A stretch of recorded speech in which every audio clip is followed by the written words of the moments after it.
мною принято решение о проведении специальной военной операции. En choisissant la guerre, le président Poutine n'a pas seulement attaqué l'Ukraine. Il a décidé de bafouer la souveraineté de l'Ukraine. Il a décidé de porter l'atteinte la plus grave à la paix, à la stabilité dans notre Europe. MTV, il est 21h, au cœur de notre édition spéciale. Alors, la Russie bombarde le territoire ukrainien. Poutine est un dictateur qu'on doit stopper. La Russie est une dictature. Les médias russes RT et Sputnik sont cette fois bel et bien inaccessibles en Europe.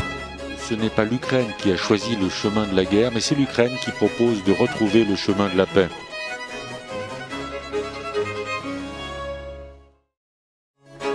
À la suite de l'élection présidentielle de 2004 qu'il considère truquée, 500 000 personnes se mobilisent pendant 15 jours jusqu'à l'annulation du scrutin et la victoire de l'un des leaders de la célèbre révolution orange, Viktor Yushchenko.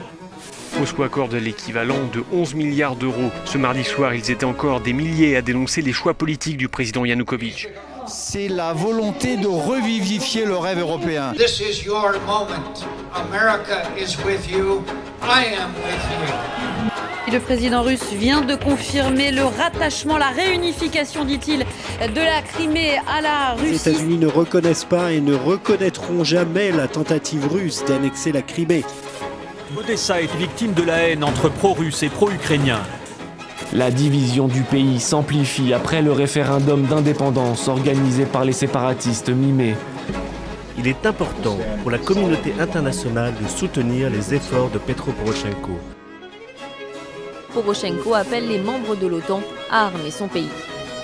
Les avancées dans l'application des accords de Minsk, signés en février dernier. Ces accords sont censés mettre un terme à ce conflit qui a déjà fait plus de 8000 morts, mais de nombreux points restent en suspens. Puisque le cessez-le-feu est maintenant globalement respecté. Plus de 1200 km de Minsk et des accords diplomatiques, la guerre n'a jamais cessé à Debaltseve.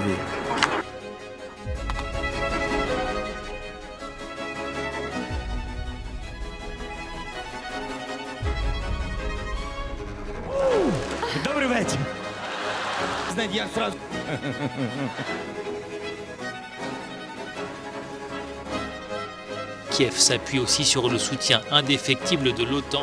Si la Russie utilise la force contre l'Ukraine, cela aura pour elle des conséquences, des coûts.